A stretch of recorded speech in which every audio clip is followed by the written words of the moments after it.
हम नया टॉपिक शुरू किए जा रहे हैं और इसमें अलजेब्रिक मैनिपुलेशन हम डील करेंगे। और इसमें आज हम सीख रहे हैं HCF, जिसको हम कहते हैं हाईएस्ट कॉमन फैक्टर।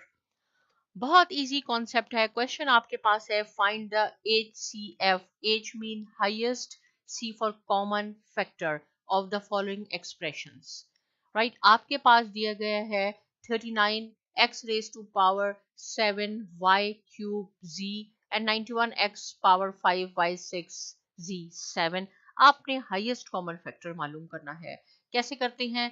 सबसे पहले आप लिख लें यहाँ पे 13 x raised to power 7 y cube and z।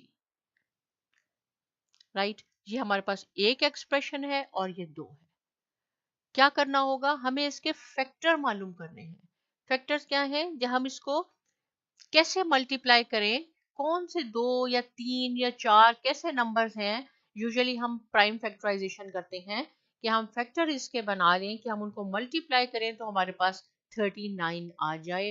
तो सबसे सिंपलेस्ट इसका होगा कि 3 को अगर हम 13 से मल्टीप्लाई करें, इसके अलावा इसके और कोई फैक्टर नहीं बन सकते। 3 13 टाइम्स 39, और आप कह सकते हैं कि 13 3 टाइम्स 39।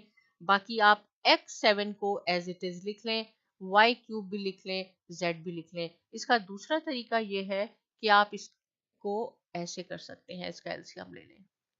राइट, इसको आप पहले 3 से हम करते हैं। 3 1 टाइम 3 3 3 टाइम 9। अब ये और किसी टेबल में नहीं आता 13, तो 13 1 टाइम 13। ये इसके फैक्टर्स हो गए। 3 13 टाइम जो मैंने यहाँ डायरेक्ट लिख दिए हैं। अगर आपसे डायरेक्ट सॉल्व कर रहे हैं, कोई बड़ा नंबर आएगा और हमें कोई प्रॉब्लम होगी तो हम उसको एलसीएम के थ्रू उसके फैक्टर मालूम कर सकते हैं। सेकंड क्या है आपके पास expression? 91 x raise to power 5 y 6 z 7। Same thing इसका भी हमने करना है। इसके भी फैक्टर बनाने हैं। इसके लिए आपको टेबल्स जरूर आने चाहिए। 91 के इस टेबल में आता है, 13 के टेबल में आता है। 13 7 टाइम्स 91, और 7 13 टाइम्स आपके लिए डिफिकल्ट हो जाएगा, लेकिन 13 का टेबल तो बहुत सिंपल है। 13 7 टाइम्स 91, राइट। और x5 y6 z7 आप एज इट इज लिख लें। हाईएस्ट कॉमन फैक्टर मालूम क्या कर रहे हैं हम? Highest common. हाईएस्ट मीन जो इन फैक्टर में सबसे बड़ा है, हाईएस्ट।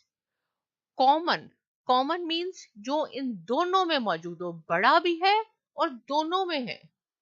वो फैक्टर कौन सा है? देखिए 3 यहाँ है, यहाँ नहीं है। 7 यहाँ है, यहाँ नहीं है, लेकिन 13 यहाँ है और दोनों में कॉमन है और हाईएस्ट भी यही है। इसके अलावा और कुछ नहीं है। तो एक तो हो गया 13। अब वेरिएबल्स में देख लेते हैं। यहाँ पे x 7 है। इट मीन्स कि x हमारे पास 7 टाइम्स है, और यहाँ पे हमारे पास 5 टाइम्स है। तो हम कितने कॉमन ले सकते हैं जो दोनों में हो? तो हम ये लेंगे 5, जो इसमें मिनिमम है वो x5 है। 7 हम नहीं ले सकते क्योंकि यहाँ 7 नहीं है। सेम थिंग यहाँ y 3 टाइम्स है, यहाँ 6 टाइम्स है। कितने y कॉमन है दोनों में? 3y कॉमन है। कितने z इसमें कॉमन है? ओनली 1 z कॉमन है, क्योंकि इसकी पावर कुछ नहीं है तो 1 है, राइट। तो इसमें 1 z है, इसमें 7 z है। कॉमन कितने हैं दोनों में? इसमें एक एक कॉमन है, और ये हमारा आंसर हो गया। सो सिंपल है। HCF, highest common factor. जो भी नंबर दिया गया है उसके आपने फैक्टर्स बनाने हैं।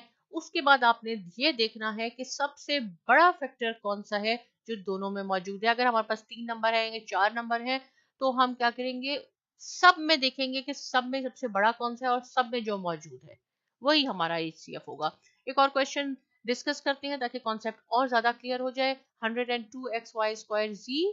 एक देखें, इसमें 3 है। इसके बाद एक ये एक्सप्रेशन है, सेकंड ये है, थर्ड ये है। पहले हम ऐसा करते हैं कि हम 1 बाय 1 सारे लिख लेते हैं।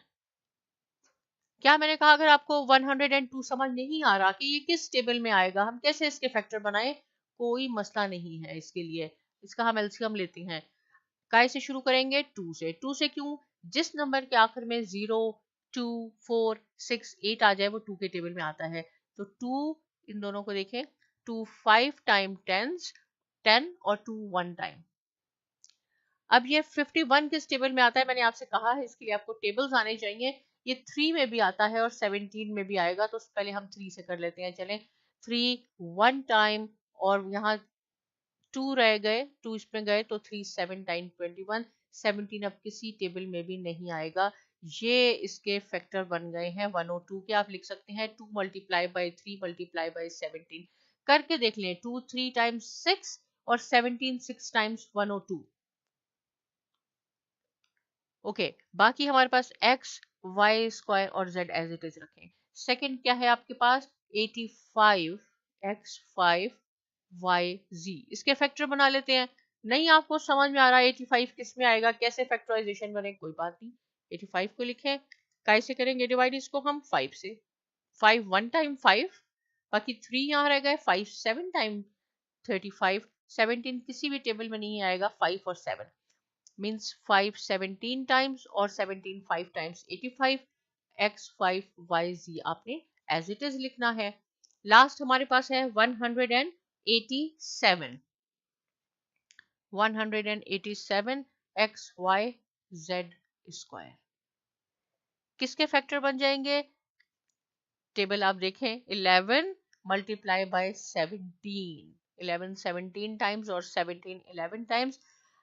एक तो आपको टेबल आनी चाहिए, दूसरी जब आप इस क्वेश्चंस की प्रैक्टिस कर लेंगे, ईच क्वेश्चन को मैंने क्या कहा है, ईच एक्सरसाइज को आप 10 टाइम्स करें, आपको खुद समझ में आ जाएगा कि ये किस टेबल में आएंगे, कैसे फैक्टर बनेंगे। लेकिन प्रैक्टिस बहुत जरूरी है। अब हमने HCF मालूम करना है। पहले हमने तीनों के फैक्टर मालूम कर लिए। अब हमने देखना है कौन सा ऐसा हाईएस्ट नंबर है, highest common factor. Highest mean जो सबसे बड़ा है, कॉमन जो तीनों में है।